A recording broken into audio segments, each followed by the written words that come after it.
Joseph Campbell's hero's journey, there's a moment after you've crossed the threshold, after you've committed to the adventure, when something remarkable happens. Campbell called it supernatural aid.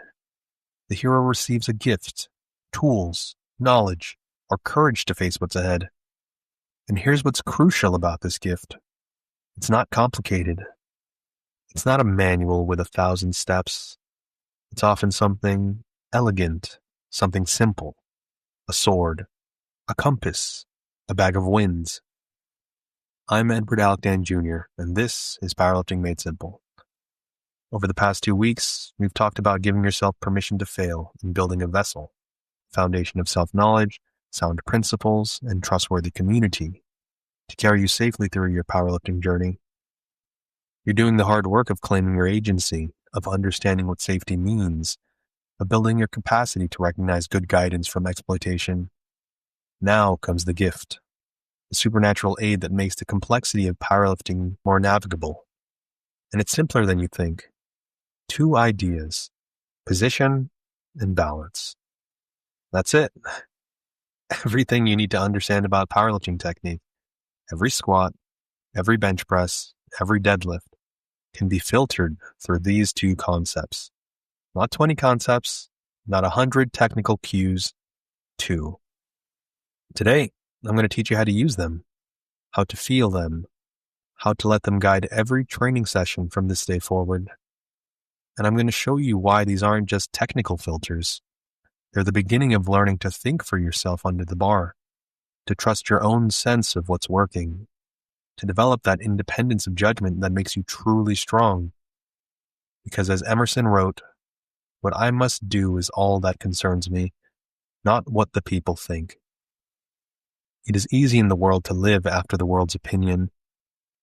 It is easy in solitude to live after our own. But the great man is he who in the midst of the crowd keeps with perfect sweetness the independence of solitude. This is that independence. This is your compass. Let me show you how to use it. Before we dive into what position and balance are, let me tell you why this matters. Why reducing complexity to 2 filters is actually more powerful than trying to remember 50 cues. When you're learning powerlifting, the amount of information coming at you is overwhelming. Your coach tells you to keep your chest up, drive your knees out, sit back, brace your core, pull the bar apart, break at the hips first, break at the knees first, maintain thoracic extension, screw your feet into the floor, create torque, pack your neck, and that's just for the squat. Each of those cues might be true. Each might be useful at some point. But when you're under the bar with weight on your back, you can't think about 15 things at once. Your nervous system can't process that much. You freeze, or you revert to whatever pattern your body defaults to, cues be damned. This is where most lifters get stuck. They collect cues like trading cards, hoping that somewhere in the pile is the magic phrase that will fix their squat. But they never develop the ability to assess what's actually happening and what actually needs to change. Position and balance give you that ability. They're not just cues, they're filters. They're ways of organizing all that noise into 2 questions you can actually answer. Where am I? That's position. How centered do I feel? That's balance. Everything else, every technical detail, every cue you've ever heard, falls under one of these 2 categories. And when you learn to filter your training through these 2 ideas, something remarkable happens. You develop judgment. You become the authority on your own lifting. Remember what we talked about in episode 2 about learning to ride a bike. Position was where you put your hands on the handlebars, where you put your feet on the pedals. Balance was that feeling of being centered over the bike as it moved. You didn't need 50 cues to learn to ride. You needed to understand those 2 things and then practice until they integrated. Same here. Let me show you.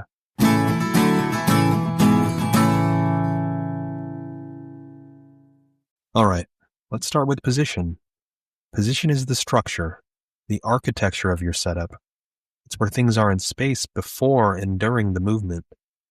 Let's use the squat as our example, and I want you to imagine you're about to squat as I walk through this. You step under the bar. Where is the bar sitting on your back? That's position. High bar on your traps. Low bar on your rear delts?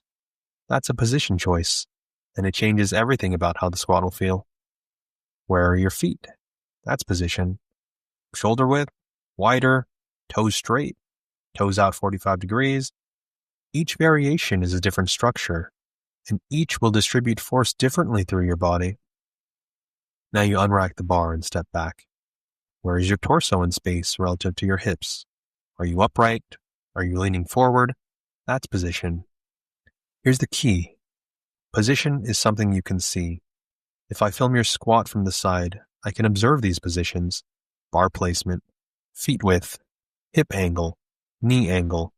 These are measurable, observable things. But here's where it gets interesting, and where most coaching stops too early. Position isn't just about copying someone else's perfect squat stance. Position is about finding the structure that allows you to express force efficiently given your specific body. So let's get practical. Next time you squat, before you descend, ask yourself, where am I positioned right now? Feel your feet on the ground. Are they where you intended them to be? Can you feel your whole foot? Heel, follow the foot, toes, making contact?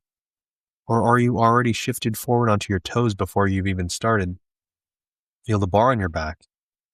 Is it sitting in the pocket you wanted, or has it rolled up or down slightly? Notice your torso. Before you descend, where is your chest, your hips? This is your starting position, your structure. Now here's the iterative part, the simple process of questioning that helps you refine. Is this position too narrow, too wide? Let me try my next warm-up set slightly wider. Better or worse? How does it feel in my hips? Can I achieve depth more easily? Or does it feel unstable? Okay, that feels right. That rings true. That's my position. This is not about finding the one perfect position that works for everyone. This is about consciously experimenting with your position until you find what allows your body to move most efficiently. And here's the beautiful thing. Once you have this filter, you can assess any squat from any coach or program and ask, does this position work for my body, or am I trying to force myself into someone else's architecture? Let me give you a common scenario filtered through position. Maybe your squat feels unstable. You're getting pitched forward. Your coach yells, chest up, and maybe that helps for one rep, but then you're right back to folding over. Filter it through position first. Is this a position problem? Check your foot position. Are you too narrow? When your feet are too close together, you can't get your hips between them, so your torso has to pitch forward to maintain balance over midfoot. Check your hand position. Is your grip too narrow for the broadness of your back? If you have a wider back and your grip is too narrow, you might not have the shoulder flexibility to build tension in your back. So instead of having a rigid torso, you fold forward. As an aside, you can even check your femur length to put these positions in context. Having longer femurs means your torso inevitably has to lean more forward compared to a person with shorter femurs. So maybe you're hitting all the right positions for yourself while convincing yourself they're wrong because you have mismatched expectations. See how this works? Instead of collecting random cues, you're diagnosing based on structure. You're thinking in terms of position. One more thing about position before we move on. Position includes where your joints are through the entire movement, not just at the start. Where are your knees as you descend? Are they tracking forward over your toes, or are they caving in? Or are they staying behind your toes? That's position. Where are your hips at the bottom? That's position. Where is your torso at the bottom compared to the top? Those are positions. All of these are observable, adjustable, refinable. This is the structure you're creating, and you can iterate on any part of it by asking, is this better or worse? Does this position allow me to move the weight more efficiently?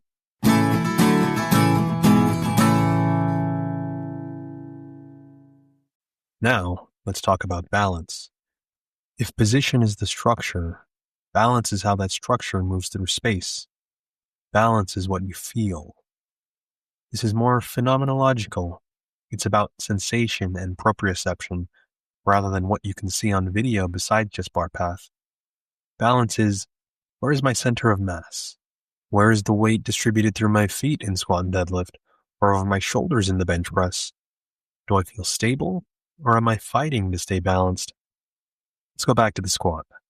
You're in your position, feet set, hands set, torso where you want it. Now you descend. As you go down, where do you feel the weight in your feet? Are you balanced over midfoot, that sweet spot where you can feel even pressure through your whole foot? Or are you shifting forward onto your toes, or rocking back onto your heels? This is balance. And here's the thing, balance is dynamic. It changes throughout the movement. Your job is to maintain your center of mass over your base of support, over midfoot, throughout the entire range of motion. Here's where it gets practical. Next time you squat, as you descend, ask yourself, where is my balance right now? If you feel yourself shifting forward, if the weight is moving into your toes, that's your balance telling you something. Maybe you're not sitting back enough, or you need more heel pressure. Maybe your position needs adjustment. But the feedback is coming through the sensation of balance. If you feel yourself falling backward, if you're rocking onto your heels and your toes are coming up, that's your balance talking. Maybe you're sitting back too much. Maybe your torso needs to stay more upright, or you need to bias more pressure through your toes. The magic happens when you learn to feel these shifts in real time and make micro adjustments. Let me walk you through this iteratively, the way you might coach yourself through a warm-up set. Okay, I'm descending, I feel balanced, midfoot, oh wait, I'm shifting forward. My weight is in my toes now. Better or worse? Worse. I feel unstable. Let me think about sitting back more in the next rep. Next rep, I'm sitting back more. Where's my balance? Oh, that's better. I'm staying over midfoot longer. But wait, at the bottom, I'm rocking onto my heels. Is that better or worse than being on my toes? It feels like I'm going to fall backward. Let me adjust. Maybe I need to let my knees travel forward a bit more. Next rep. Knees are tracking forward more. Balance. Oh, that's it. Midfoot all the way down. Midfoot at the bottom. Midfoot on the way up. Yes, that rings true. That's the sweet spot. This is the iterative process. Better or worse, until you find what feels centered, what feels stable, what allows you to express force without fighting for balance. The intuitive lifter asks, can I stack performance on this? Now here's a common scenario filtered through balance. Your squat feels heavy today. Same weight as last week, but it's grinding. What's wrong? Check your balance. Film yourself or just pay attention to the sensation. Are you shifting forward early in the descent? When you lose midfoot balance, you lose leverage. The weight feels heavier because you're fighting both the barbell and your own body trying to fall forward.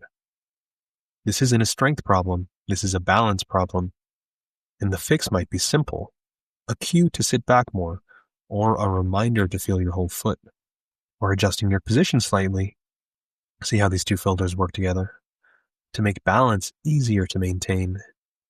Here's another one. Your deadlift lockout is weak. You can break the weight off the floor, but you can't finish the rep.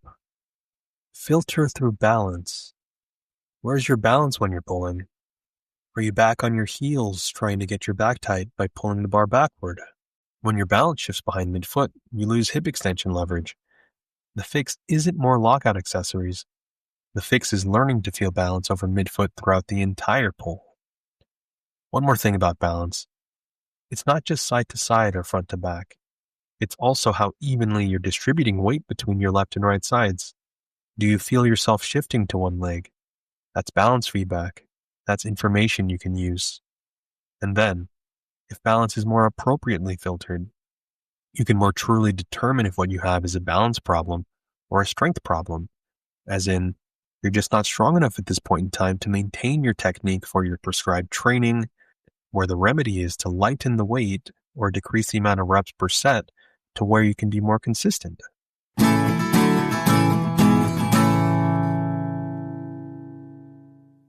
Okay, so we've talked about position and balance separately, but here's where it gets powerful. They work together. They inform each other. And when you learn to use both filters simultaneously, you develop what I call training literacy, the ability to diagnose and refine your own technique in the moment. Let me show you how this works in practice with the bench press. You're setting up for bench press. Position. Where are your shoulders on the bench? Where are you gripping the bar? Where is the bar touching your chest? Where are your feet? All position choices, all part of the structure you're creating. Now you unrack and lower the bar. Balance. Do you feel stable? Is your upper back tight against the bench, or are you sliding around? Do you feel even pressure through both feet, or is one side doing more work?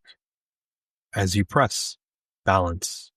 Does the bar path feel smooth, or are you fighting it as it drifts toward your face or your belly? Here's where integration happens. Maybe the bar is drifting toward your face. You could throw a bunch of random cues at it, tuck your elbows more, drive your feet, arch harder. Or you could filter it. Is this a position problem? Check. Where is my grip width? If my grip is wide and I'm touching the bar lower on my chest, I might not have good leverage at lockout, causing the bar to drift toward my face where I'll feel stronger. Is this a balance problem? Check. Where is the bar touching my chest? If I'm touching too high on my chest, I don't get that same stability in my back, and the bar path may be more chaotic as the bar seeks stability. That's not a strength issue, that's a balance issue. See how you can work through this logically using just these two filters? Or here's a squat scenario. You're getting pitched forward out of the hole. Position check. Is my stance too narrow? Is my grip too narrow to sense back tension? Where are my knees at the bottom? Are they far enough forward to counterbalance my torso and hips? Balance check. At the bottom, where is my weight? Am I on my toes? If I'm already shifted forward at the bottom, of course I'm going to pitch forward coming up. And did I even start over midfoot to begin with? Now you have two clear paths to explore. Adjust your position, widen your stance, let your knees track forward more, or refine your balance. Stay more centered over midfoot on the descent. And apply these one at a time using that same iterative process of better or worse with each rep you do. This is how you develop judgment. This is how you become your own best coach. Not by memorizing 100 cues, but by learning to filter everything through these two fundamental ideas.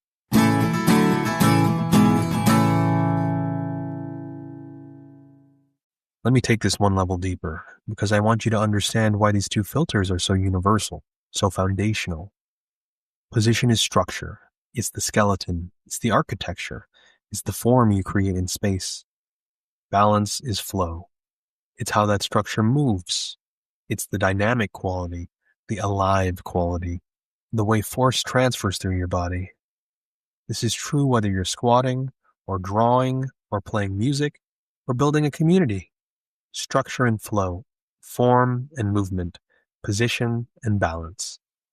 When Steve Houston teaches artists about structure and gesture, structure being the three-dimensional form, gesture being the flowing, fluid, lifelike quality, he's talking about the same thing, the skeleton and the breath, the bones and the blood.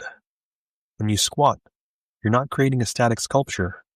You're creating a structure that has to move dynamically through space while maintaining stability. That's position and balance working together. And here's the beautiful part. The more you practice filtering your training through these two ideas, the more you develop what Emerson called the independence of solitude. Even in the midst of a crowded gym, even with a coach shouting cues, even with Instagram telling you how you should squat, you have your own compass. You can step under the bar and ask yourself, where am I positioned? Where is my balance?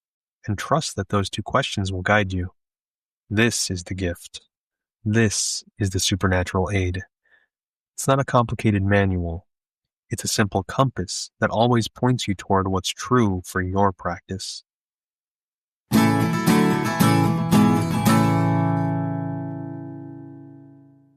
Now, I need to be honest with you about something. Learning to use these filters, learning to really feel position and balance, learning to iterate and refine. This takes time. It takes practice. It takes patience. You're not going to step under the bar tomorrow and suddenly have perfect proprioception. You're not going to watch one video of your squat and immediately diagnose every position and balance issue. This is a practice, and that's exactly as it should be. Next week, we're going to talk about what it means to live the questions, to train not by seeking perfect answers, what is the perfect squat stance, but by learning to ask better questions. What position allows me to feel balanced today? How does this feel compared to last week? What is this weight teaching me about my body? That's what training with position and balance is about. You're not looking for someone to give you the answer. You're learning to ask the right questions, and then you're living them, rep by rep, session by session, training cycle by training cycle, year by year. Position and balance are your tools for that living. They're how you pay attention. They're how you refine. They're how you develop your own voice under the bar.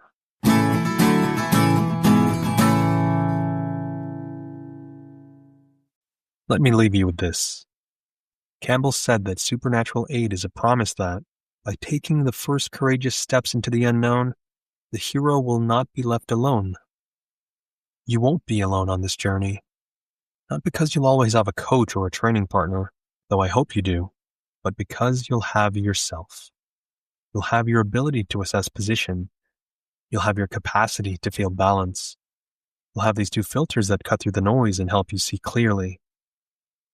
And as Austrian poet Rainer Maria Rilke understood, true companionship, whether with a coach, a training partner, or even yourself, can only exist when you maintain your own solitude, your own independent judgment, and you don't abandon yourself to become what someone else thinks you should be. All companionship can consist only in the strengthening of two neighboring solitudes, Rilke wrote. You strengthen your solitude, your self-possession, by developing your own ability to assess and refine your training. Then you can receive coaching. You can train with others. You can be part of a community without losing yourself in the process. This is what we built the vessel for in episode 2. This is why we claimed our agency, so that when we receive gifts, whether that's coaching, programming, or these two simple filters, we can integrate them into our own practice without abandoning our own judgment. So here's your assignment for this week. Pick one lift, just one, and filter every set through these two questions. Where am I positioned? Where is my balance? Don't try to fix everything. Don't try to optimize every detail. Just pay attention. Just get curious. Is my stance too wide? Too narrow? Let me try slightly different and see, better or worse, one at a time. Do I feel balanced over midfoot? Or am I shifting forward, shifting back? What happens if I adjust my hip hinge? Better or worse, one at a time. That's it. That's the practice. Conscious curiosity. Iterative refinement. Position and balance. You have the compass now. Next week, we'll talk about how to trust it. How to live the questions instead of desperately seeking answers. How to let your training be an unfolding discovery rather than a rigid adherence to someone else's rules. Remember, you're not alone. You have these tools. You have your vessel. You have your own judgment, your own sense of what rings true. The journey is waiting. The compass is in your hands. Thanks for training with me. This is Powerlifting Made Simple. I'll see you next week.